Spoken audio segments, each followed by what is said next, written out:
Welcome to The Explainer. Today, we're diving into a deeply religious, politically charged tribute to conservative activist Kirk.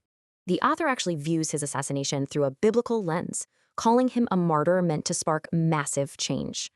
The text claims left-wing extremists assassinated him, arguing this act totally subverts our foundational American freedoms.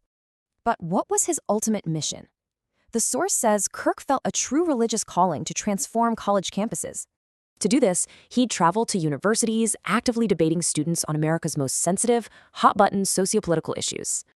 The author highlights this specific abortion debate, contrasting the students' arguments with what they consider Kirk's rational logic.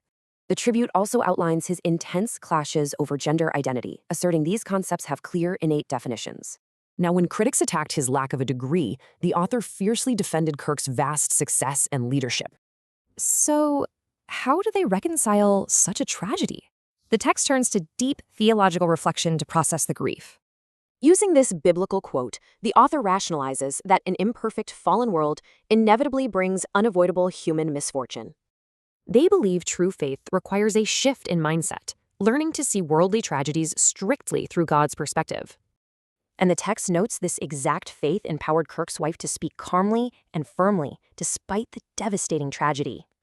The author insists Kirk's debates were a crucial sowing process, specifically targeting young minds actively forming their values. Ultimately, the author claims his death will trigger a massive societal shift, leaving us to ponder this final question.